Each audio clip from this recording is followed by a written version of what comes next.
Hey everybody, it's Christian Buckley doing another MVP Buzz Chat, and I'm talking today with Nora. Hello. Hi, Chris. How's it going? It's going busy as always, as I know you are busy as well. But for folks, well, let's start things off. For folks that don't know you, who are you, where are you, and what do you do? Okay, thank you, Chris. So my name is Nora Junaid. I'm also known as Excel Ninja because I run an Instagram account with more than 250,000 followers where I inspire my followers with tips and tricks and Excel shortcuts and special things on how to be more productive and more efficient with Excel. I'm also a senior lecturer at the University of Massachusetts, so I'm based here in Massachusetts, and I am the co-director of the Consulting Academy. I'm the course coordinator for the course I teach, and I am the faculty advisor for the Excel Club that has recently been developed at the University of Massachusetts, particularly at the School of Isenberg. Every single year, I teach more than 1,000 students through online and face-to-face instruction. I teach them all about Excel and how technology can enhance our lives and how we can take better business decisions by, proper analysis of the data, proper presentation, finding outliers, and all those sorts of things. I'm doing a workshop, a full day workshop next week on, it's Planner is the primary tool. I have a whole section where we talk about different project management tools and methodologies, and I have to talk about Excel. I don't know if it's true anymore, but for years and years and years, most of my career, the number one project management tool in the world has been Excel. Yes. Well, I mean, I'm obviously subjective, but for me, Excel is everything. It's a project management tool. It's a data analysis tool, data visualization tool. And the fact that it keeps on advancing and offering us new features, like, I don't know if you heard about the new Copilot feature, the function, that was introduced just probably 48 hours ago. It's incredible. You just start a formula and you prompt Excel, just like you would insert a prompt in ChatGPT and it would give you the names of cities. Yeah. It would highlight things for you, make your life easier. There's this myth about Excel going away. Well, I'm here to tell you it's here to stay more than ever. And I think what's going to go away. My opinion is that, not go away, but used a lot less is actually Power BI side of things. Because if you're able to do a lot of your analysis without having to take it that next step, if you can do all of that in Excel, when Copilot was announced, I believe, I feel that the Excel demos, even though I realized that it was a bit of, they were mock-ups, that wasn't working functionality for a lot of what they showed. Yeah. But that future, that vision of the future is truly what is going to democratize business intelligence for organizations, because Power BI has a bit more of a learning curve. Excel, everybody knows how to use 25% of the features in Excel. Mm-hmm. They already have that familiarity. It's just that now learn a bit more. And as they improve the technology with Copilot, to be able to just turn on the microphone and talk to your Excel spreadsheet.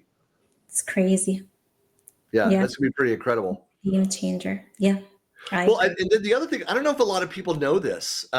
You probably know this too, but that looking at the MVP world. So there's about, I don't know what the number is, just under 4,000, around 4,000 MVPs across every technology in the Microsoft space around the world. Some of the most popular from a social media standpoint are Excel MVPs. Huge numbers that are out there for Excel MVPs. Yes, that's one of the criteria or basis of why you would get the MVP award. It's because you're helping the community and you're sharing tips and tricks. Chris, every video that I make takes around 6 to 8 hours, no exaggeration. Yeah. By the time I figure out what the content's going to be and by the time I film it. So the way that this goes, I try to be unique. So I partner up with my incredible teaching assistants at the university who teach Excel to all those students. And we try to figure out what could be so helpful. What's the trick that nobody knows? Mm-hmm. You just said that people know 25% of Excel. You would be surprised surprised how many simple features and functions that are incredibly helpful are, unexplored by a lot of people, even Yeah. by very advanced professionals. I'm going to give you an example. If you double click on the format painter twice, you can format as many cells as you want without going back and forth. Oh, Yes, right? I didn't realize. Is that in other products? Is that just Excel that does that? The double Nope. click? It's across all Microsoft Office products. I had. Wait a Uh-huh. second. Yes.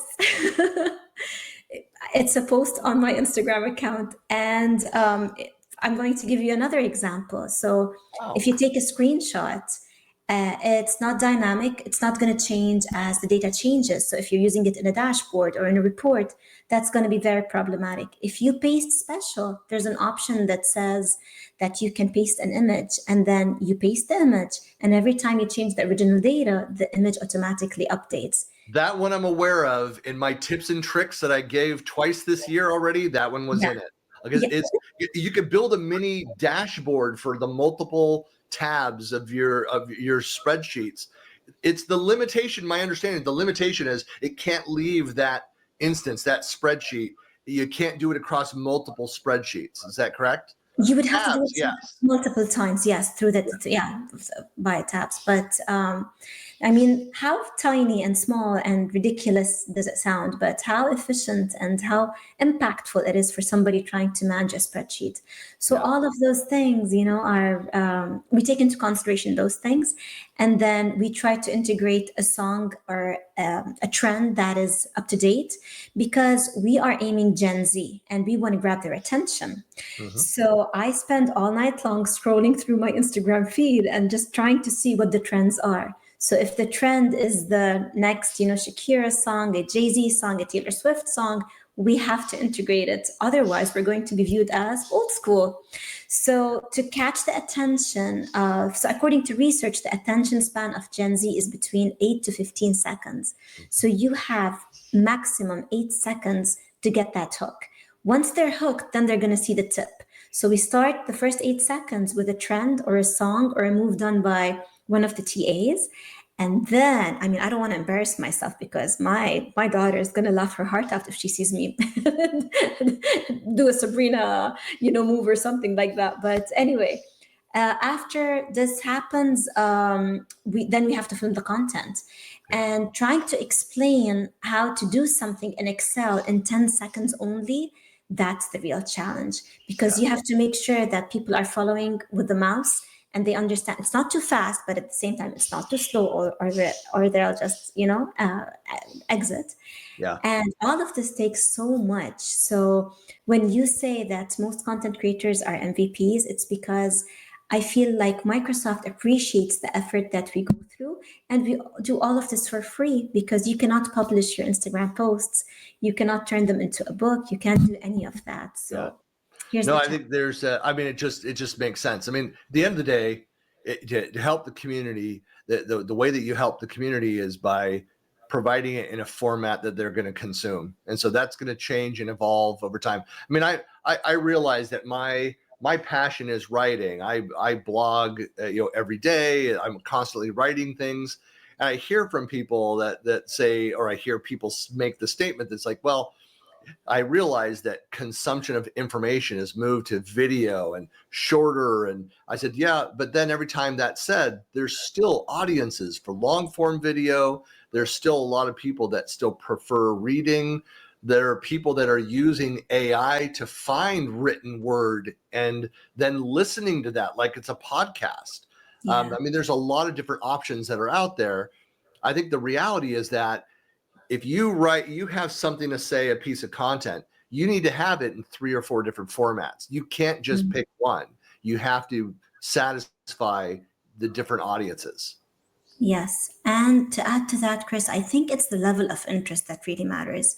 So if you're really interested in something, or if you really want to learn about something, you're willing to go in and dig and read. But most of the students that I teach are 19, 20-year-olds. they don't know what's good for them yet, right? Yeah. So they don't know that they're going to be using Excel every single minute of their time when they get the job.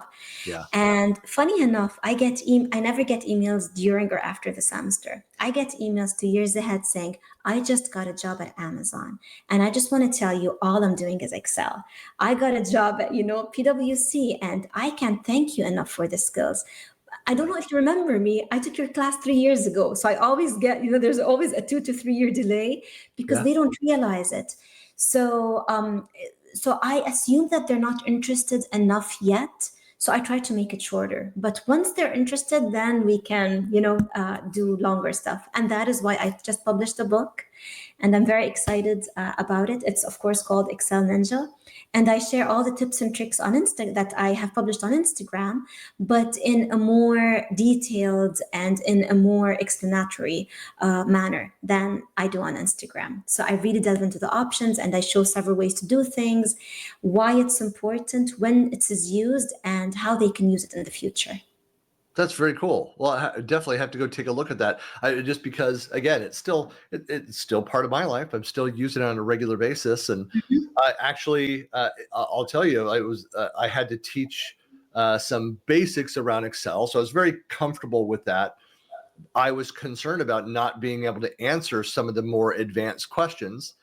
There were a couple during the day. It was a 4 hour workshop around that, but I was able to, during the break, go and do some research and was able to answer the questions ultimately. But again, there's so much. It's such a rich platform. There's just a lot to learn. Yes. And I find myself so many times in the classroom saying, well, let's try it out.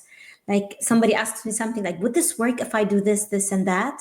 I'm like, oh, nice, good question. Like let's see if it works. And I tried. I'm like, hey, your question just taught me something new. Yeah. And this is, I guess, the beauty of teaching and teaching Excel in particular. Well, the other side of that too is that these applications, especially the Office apps, Mhm. they continue to evolve.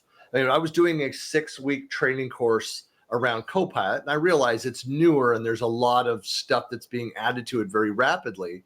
Yeah. And over the course of the 6 weeks, to see buttons moving, options added, things, it may not happen as quickly with Excel as the application, but there's still new things being added. There's monthly calls for MVPs where we learn about a lot of these changes. Here's what's coming, feedback from us on changes to the user experience. Yep. So there's always something new to write about and talk about. Yes, and the different versions, that's also a big challenge.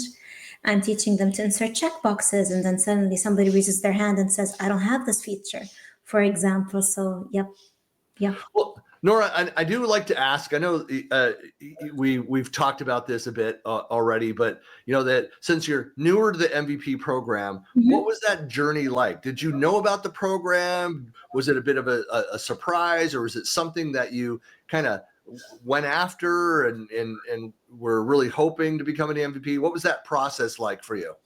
Well, Chris, it was a dream and it came true. To be very honest, I had no clue about the MVP program 3 years ago.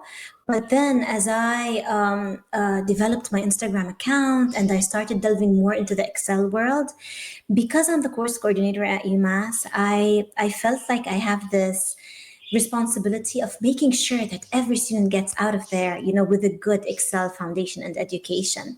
And so I hosted the first regional Excel competition in the area. It's the first Northeast regional competition.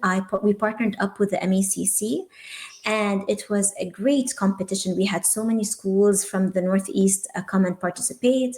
And during that competition, I hosted 3 MVPs. And I looked at them in awe. I'm like, wow, like you've given so much to the community and you've been so helpful. And they came all the way from New York, they carpooled just to be with us on that day. I know they have a million, important things to do.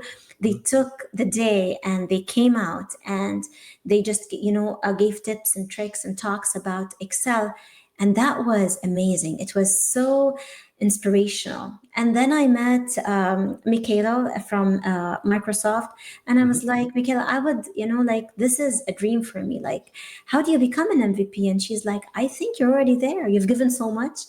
You've devoted so much time. You're a content creator. I published my book now, but for the past 5 years I've been sharing videos and text, which is still freely available to a lot of students.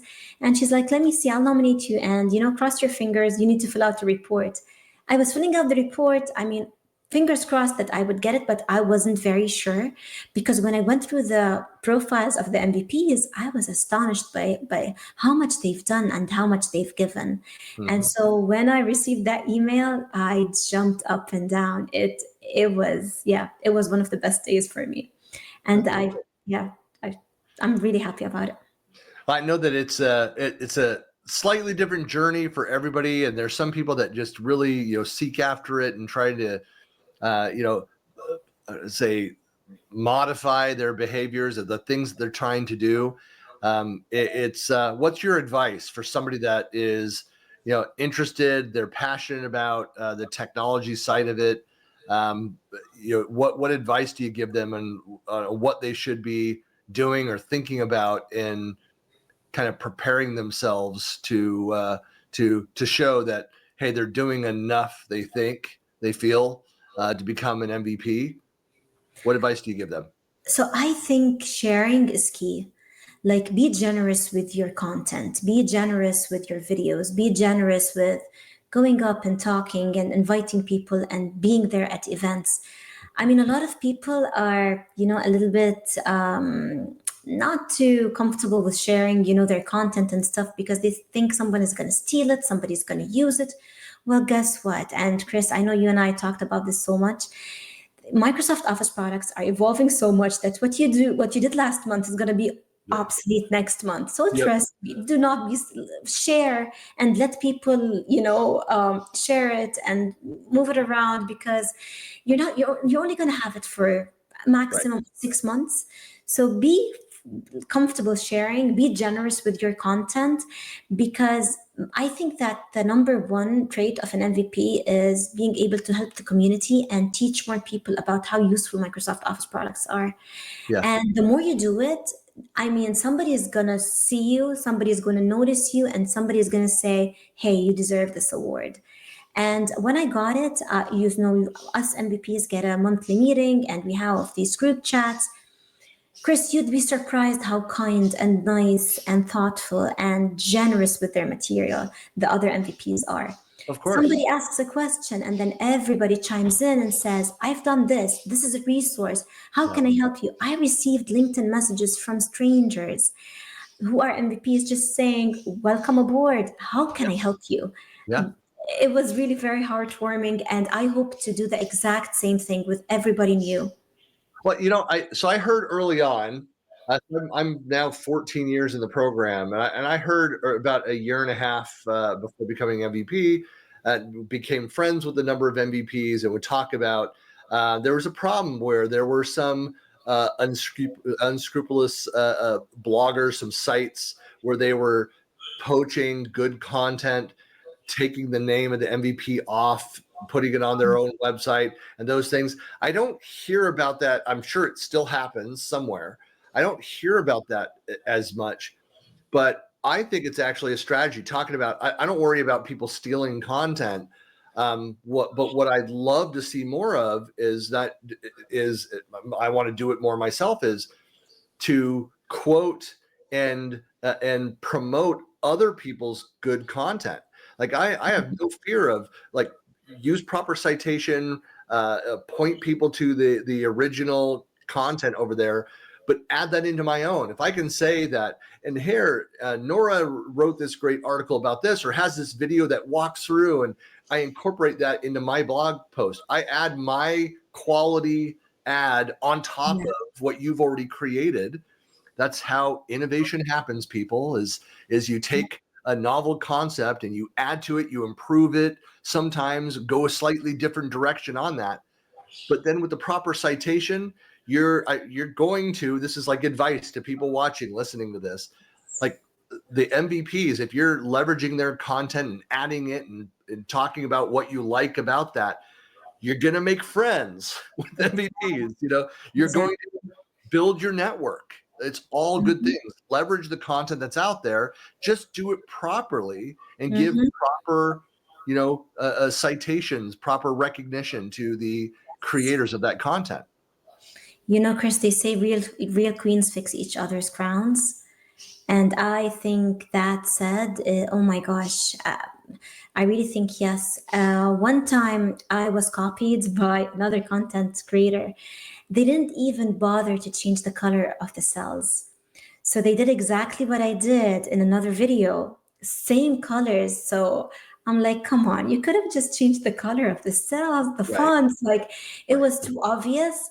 But it also brought me a huge sense of satisfaction because if my content wasn't that good, they wouldn't have copied.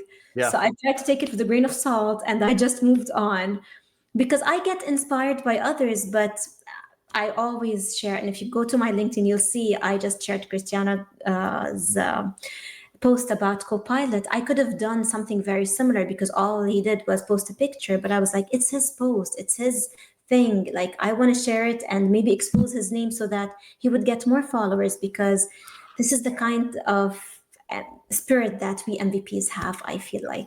Yeah, very much. Well, the other thing I was going to say is I do in fact, I'll be doing this in Minneapolis here in a couple of weeks, mid-September.